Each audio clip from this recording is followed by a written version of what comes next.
Hello friends, I am Dr. Suchita Vishwakarma, Assistant Professor from Department of Management, School of Management Sciences, Lucknow. I hope all of you are safe and healthy at your places, and I also hope that by now you all have started understanding and enjoying the lectures, the various lectures of supply chain and logistic management.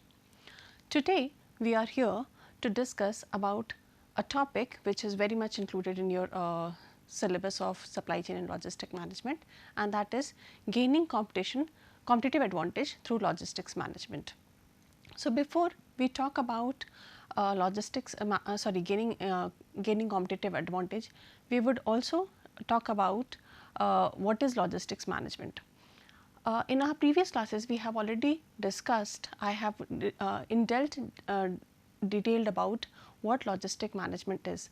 So, just to recapitulate once again, logistic management involves all the movement of people, all the movement of people, place, and all the activities that are concerned with proper sourcing of material from the supplier end and delivery of the same to the receiver end. So, let us now understand that what is competitive advantage and how can we achieve competitive advantage through logistics management. So, let us get started. Now, what is competitive advantage? Competitive advantage can be described as the ability of the organization to differentiate itself from its competitors. It can also be understood as the ability of the organization to differentiate itself in the eyes of customer, and this can be done by two methods, either by differentiation or by cost leadership. What do I mean by this? That means an organization can create a different an image about themselves in the eyes of the customer by doing two things, either adding value, that means the benefit or the features in their product or service, so that the customer can differentiately identify the company, or they can simultaneously or separately can also differentiate themselves by being offering product or service at a economic rate or competitively economic rate. That means, if a company X is giving and offering a product at, let us say, 100 rupees, and if I am able to offer the same or similar kind of product at, say, 90 or 95 rupees, then I may be called as cost leadership.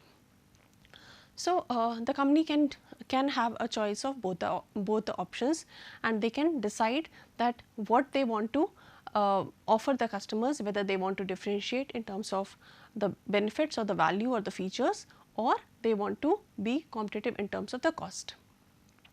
But yes, this is something that every organization or every company needs to always focus on, that whatever thing that they are offering to the customer, be it and whatever way they are deciding that they would like to differentiate, be it in terms of value or cost, the particular aspect should not be easily copied and should be difficult or maybe impossible to copy by the competitor, because then only they will be able to differentiate themselves for a longer run, and then only they will be able to have a sustainable competitive advantage. So, as it says that a competitive advantage must be difficult or impossible to duplicate, and it should not be easily copied or imitated. So, let us understand further. Now, these are the three C's of competitive advantage. That means, any company should focus on these three C's if they want to work on gaining competitive advantage. The first C, as you can see, is the customer, the second is the company itself, and the third C is the competitor. Now, what do I mean by these three C's? Let us understand well. Now, for any company, it is very important that whenever they are taking any kind of strategic decision which may be impacting the organization as a whole in a long run, they should always consider these three C's. That means, the company should take care of its own resources, skills, according to which they are going to offer the product or service. They must utilize their assets properly and optimally so as to reduce cost, and not only reduce cost but also provide the product or service in the best possible manner, of a better quality and of a better performance. But this is something which not only one company is going to do, but yes, if they are able to do so, then they are able to add value to the customer. Now, this is something which is not only one company will be optimizing their assets. Similar, the other companies of the same industry, that means the competitors or the other market players, will also do so. They will also like to optimize their asset and utilize their assets properly and reduce the cost. That means they are also going to add value to their products or services. So, how do I differentiate my product, or how do I differentiate my service, is something very, very important which needs to be strategically thought about initially only. So, that may be done through the cost differential or through the value differential. That means, if I am able to add something different from what my competitions are offering, or if I am able to offer the customers a similar kind of product what they are looking for from the competitors at a slightly economic rate, then only I will be able to have a differential positioning in the mind of the customers. So, moving ahead, as I said that gaining competitive advantage can be done through value advantage and cost advantage. Now, to understand value advantage more, I would explain you a model which is also called as Porter's value chain model, since this model was given by Michael E. Porter and is commonly known as the value chain model. Why it is called value chain model? Because this particular model, as given by Porter, enlists all the activities which are performed in an organization, which are separated in two major type of activities, the primary activities and the supporting activities. And as you can see from this particular figure, that all the 4 supporting activities and all the 5 primary activities are adding up to the profit or margin of the organization. That means that whatever an organization is doing or actually does, each and every activity should add certain value.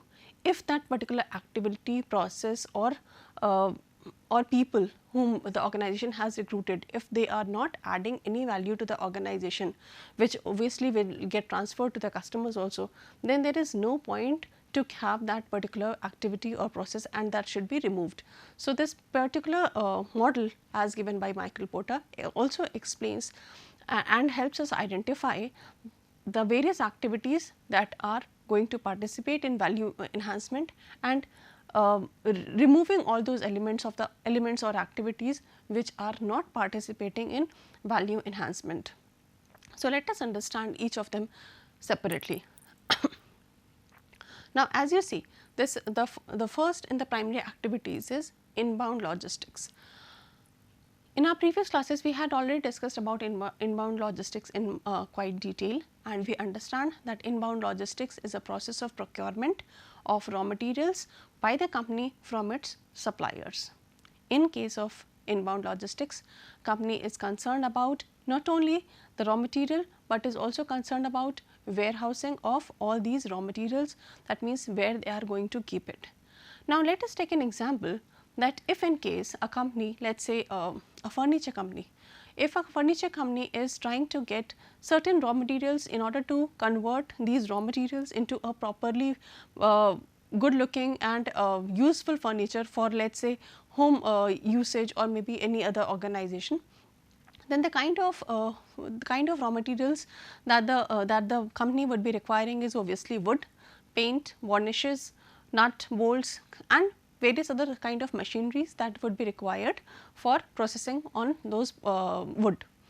So, if the company is procuring all these materials from different suppliers, but if they are not keeping it properly, that means they are not warehousing it, then there may be chances that certain part or certain raw materials may get damaged and gets wasted, and that would actually depreciate the total value of the product that they have purchased, and the value enhancement will not be there.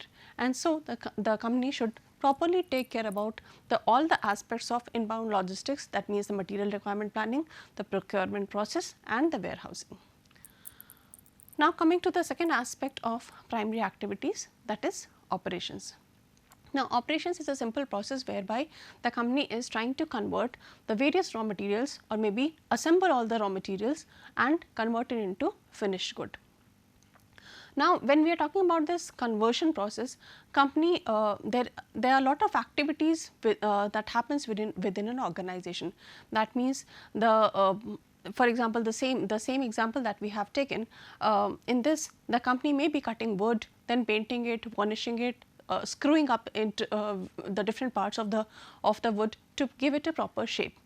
If by chance the company, any of the employee or any of the person is wrongly cutted the wood and that particular part of wood has got damaged or some problem has occurred, then probably that wood may not be further come into use and the value of the product may get depreciated. That means, if this particular process of operation is not done properly, that means if every aspects of the conversion process is not done properly, then the value enhancement will not be there. Now, talking about the outbound logistics, what does this mean? We have already discussed this quite in detail in the previous lectures. Outbound logistics is a process in which the company, when converts its raw materials into finished good, tries to send it to the various wholesalers, distributors or retailers, so that they can be distributed or they can be bulk breaken and then they can be sent to the end term consumer and end user for consumption.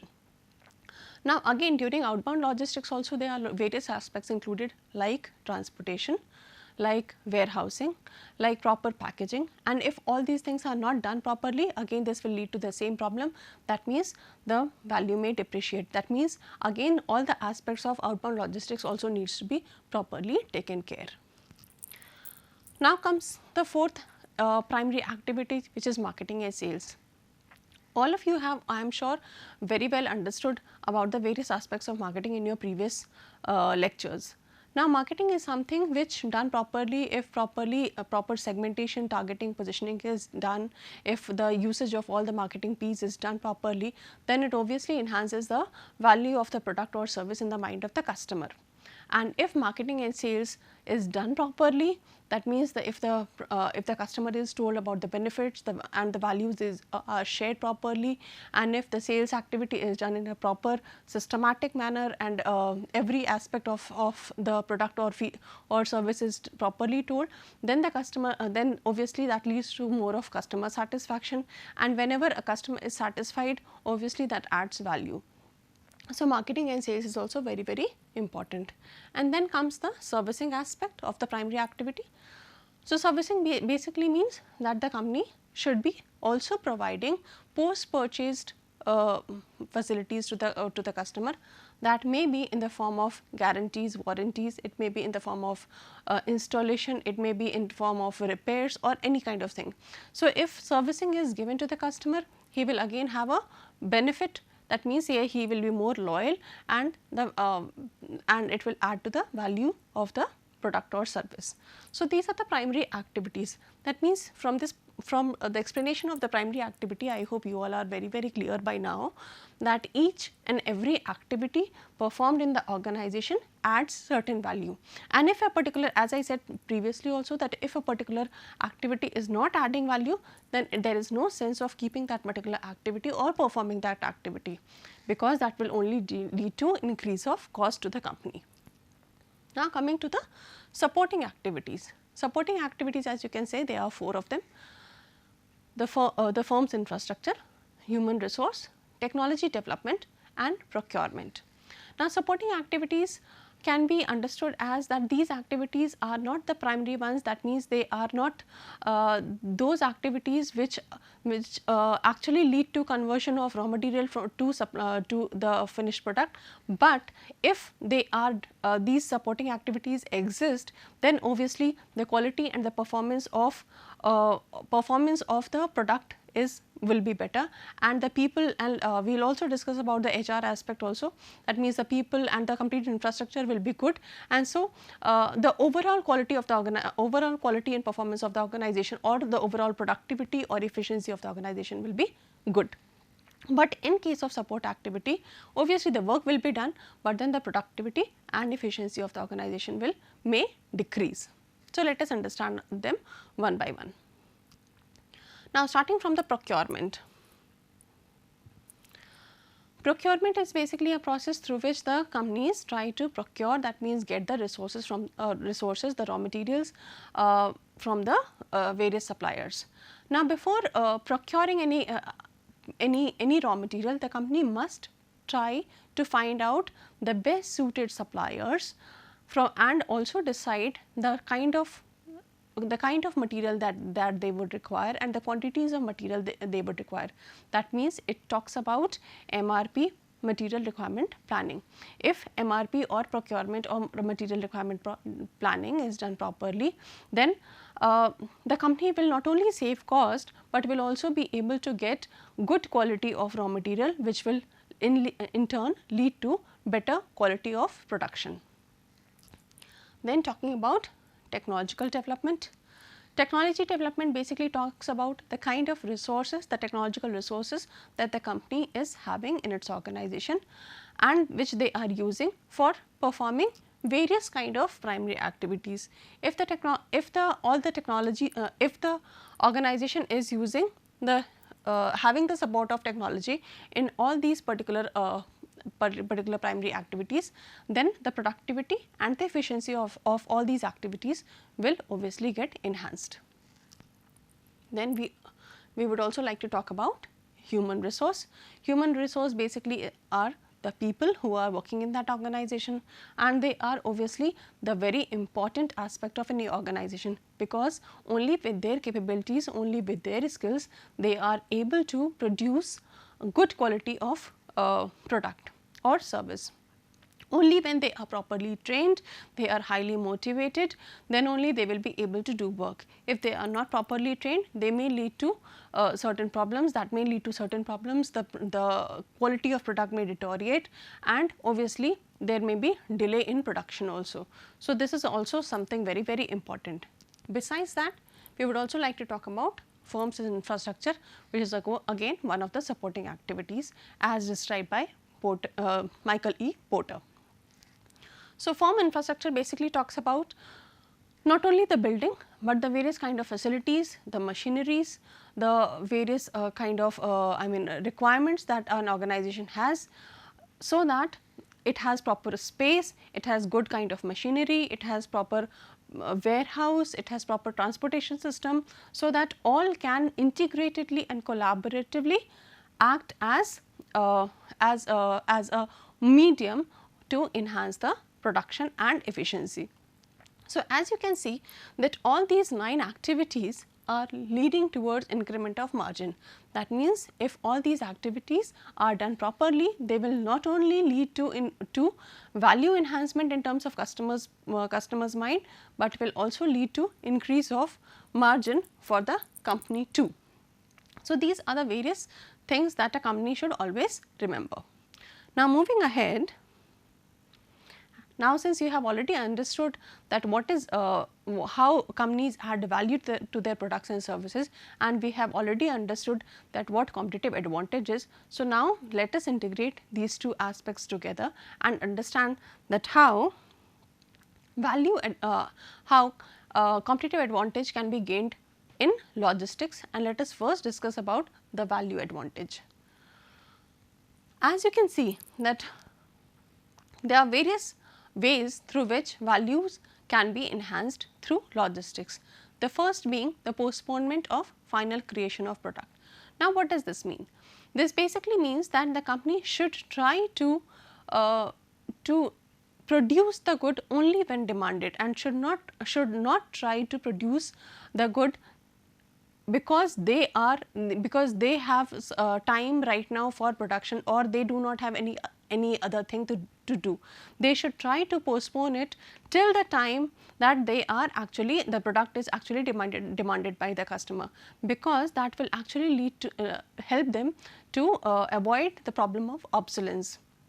That means they will in case of, let us say, technological products, if I am manufacturing a mobile, if my company is manufacturing a mobile, and if I keep on manufacturing lot of mobiles and keeping it, maybe that there may be a chance that in next 6 months they are kept in the warehouse and they are not sold, and after 6 months that may happen that some technological advancement has taken place, and my mobile or maybe some technological product that I have manufactured may get obsolete, and the cost and the money that I have spent in that production may get waste, and the people will not be liking or preferring to buy that particular set. So, the company should actually wait for the actual time of demand, and then only they should produce the good. That means, this particular point actually focuses on production in smaller quantities rather than larger quantities to avail the economies of scale. The second method through which value advantage can be taken through logistics is strategically planning all the activities. In the evolution of logistics also, we discussed that earlier the companies were taking all the activities which are the part of logistics as a separate function. But then what happened, that taking all these activities separately led to increase of cost, and not only increase of cost, it also led to isolation and redundancy of various activities.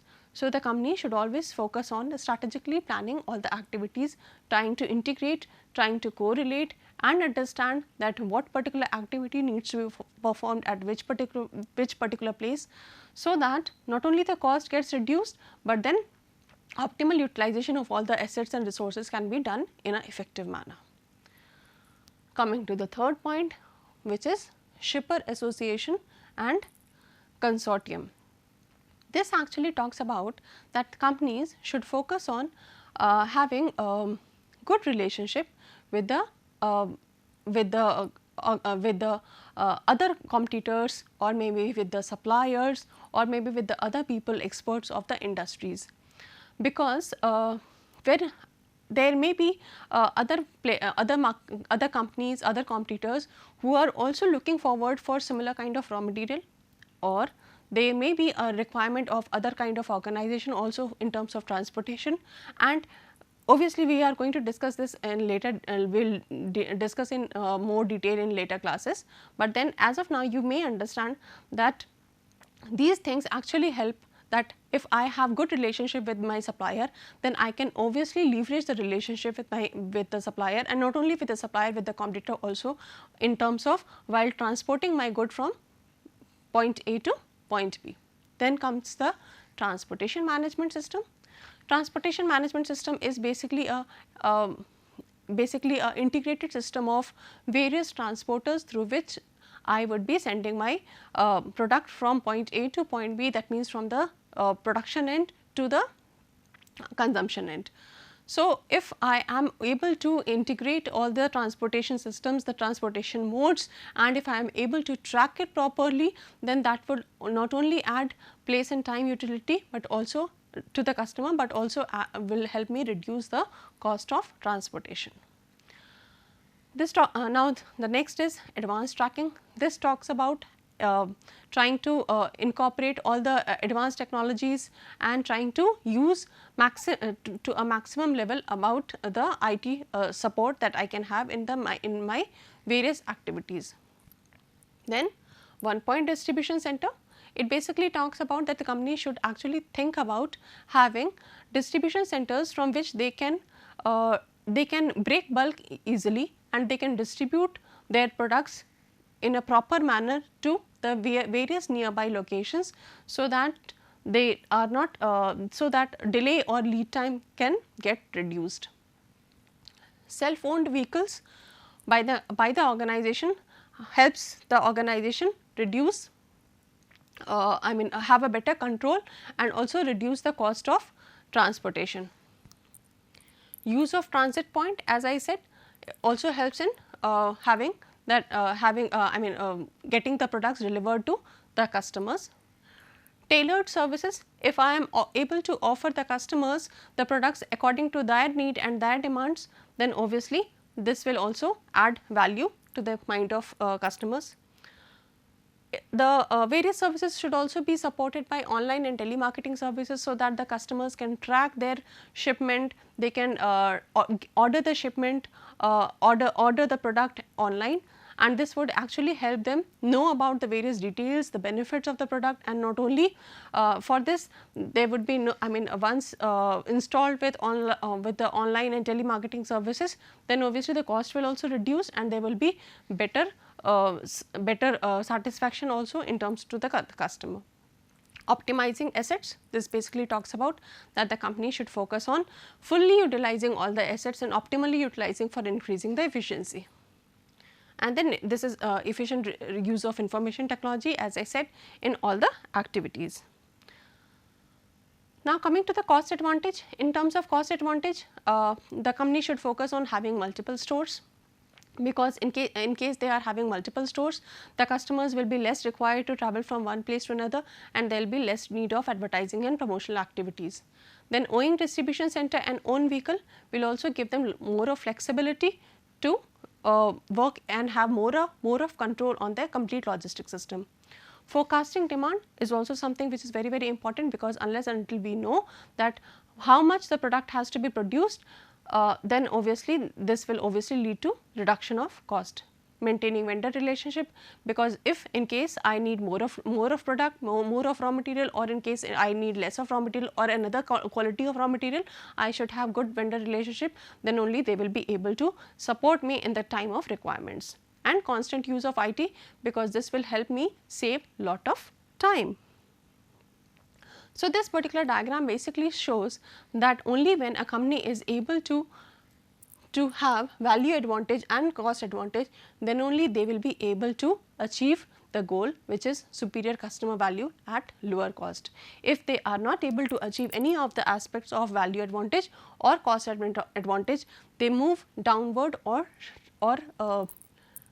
leftward towards in the matrix, and that may leads to decrease in value or decrease in competitive advantage. So, I hope this is very, very, very clear, students, and for further details you may refer to these sites for more of detail on how to gain competitive advantage in logistics. Thank you.